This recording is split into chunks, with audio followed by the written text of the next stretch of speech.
নমস্কার বন্ধুরা, ইনফো দপ্তর ইউটিউব চ্যানেলে আপনাদের স্বাগতম।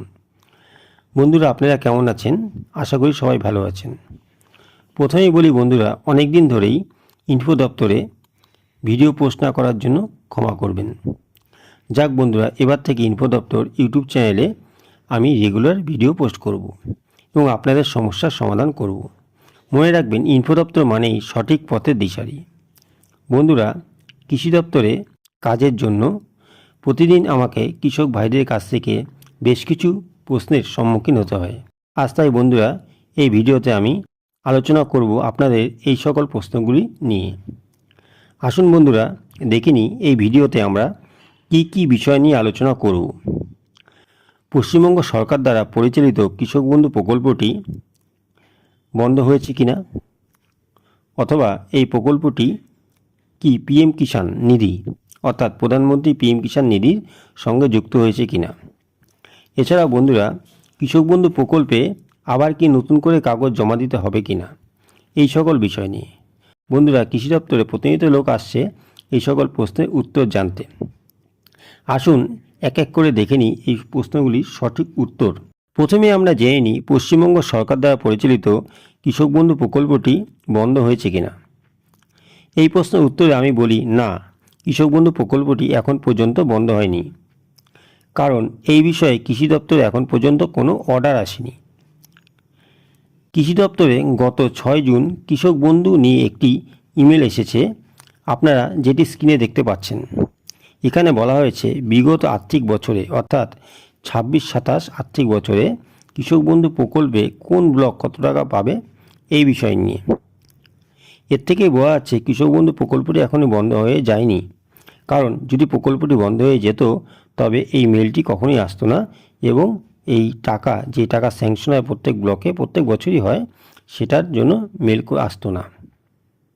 এছাড়াও বর্তমান কৃষিমন্ত্রী নিজের মুখেই বলেছেন কৃষক বন্ধু প্রকল্পটি বন্ধ হবে না, এই প্রকল্পে নতুন করে ডকুমেন্টস ভেরিফিকেশন হবে। অর্থাৎ এর থেকে আমরা সহজেই বুঝতে পারছি কৃষক বন্ধু প্রকল্পটি বন্ধ হয়ে যাবে না। তবে হয়তো পশ্চিমবঙ্গের অন্যান্য প্রকল্পের মতো এই প্রকল্পে নতুন কিছু নিয়মকানুন আসতে চলছে। যখন এই নতুন নিয়মকানুন আসবে বন্ধুরা, আমি অবশ্যই আপনাদের ভিডিওর মারফত জানাবো এই নিয়মকানুনগুলি কি। আসুন বন্ধুরা, দেখে নিই আমাদের দ্বিতীয় প্রশ্ন, পিএম কিষাণের সঙ্গে কৃষক বন্ধু যুক্ত হবে কিনা। বন্ধুরা, এখানে আপনাদের বলে রাখি, পিএম কিষাণ প্রধানমন্ত্রী কৃষি সম্মান নিধি এই প্রকল্পটি শুধুমাত্র পশ্চিমবঙ্গেই চালু নেই, এটা গোটা ভারতবর্ষে চালু আছে। এর নির্দিষ্ট কিছু নিয়মকানুন আছে, যে নিয়মকানুনগুলি ভারতবর্ষের প্রত্যেকটি রাজ্যেই সমানভাবে প্রযোজ্য। অর্থাৎ পশ্চিমবঙ্গের জন্য আলাদা করে কোনো নিয়মকানুন তৈরি করতে পারে না সরকার, সংবিধান অন্তত তাই বলে। সেই ক্ষেত্রে বন্ধুরা, কৃষক বন্ধু প্রকল্প কখনোই পিএম কিষাণের সঙ্গে যুক্ত হতে পারে না। কিছু চেঞ্জেস হতে পারে কৃষক বন্ধু প্রকল্পে, কিন্তু প্রকল্প বন্ধ হতে পারে, প্রকল্প চালু থাকতে পারে, প্রকল্প কিছু নিয়মকানুন আনতে পারে কৃষক বন্ধুর ক্ষেত্রে, কিন্তু পিএম কিষাণের ক্ষেত্রে রাজ্য সরকার কোনোভাবে কোনো নিয়মকানুন আনতে পারবে না। সেটা সেন্ট্রালের যা নিয়ম আছে সেই নিয়মই থাকতে বাধ্য। ঠিক আছে বন্ধুরা, সেই ক্ষেত্রে এখানে বলে রাখি, পিএম কিষাণের সঙ্গে কৃষক বন্ধু প্রকল্প কোনোভাবেই যুক্ত হতে পারে না। ঠিক আছে বন্ধুরা, আসুন এবার দেখে নিই আমাদের শেষ প্রশ্নের উত্তর, কৃষক বন্ধু প্রকল্পে আবার কি নতুন করে কাগজ জমা করতে হবে কি না। বন্ধুরা, এখানে বলে রাখি, কৃষক বন্ধু প্রকল্পের নতুন ডকুমেন্টস ভেরিফিকেশন কবে শুরু হবে বা কী কাগজ জমা করতে হবে এই বিষয়ে এখন পর্যন্ত কোনো অর্ডার কপি বের হয়নি। আশা করা যায় এই মাসের মধ্যে অর্থাৎ জুলাই মাসের মাঝের মধ্যে অর্ডার চলে আসবে অফিসে।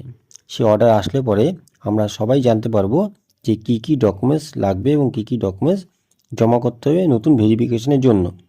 সেই জন্য বন্ধুরা একটু অপেক্ষা করুন, আমি অবশ্যই আপনাদের ভিডিও মারফতে ভিডিও করে সমস্ত জিনিস ডিটেলস আলোচনা করব। বন্ধুরা, আজ এখানেই আমি ভিডিও শেষ করছি, আপনারা ভালো থাকবেন।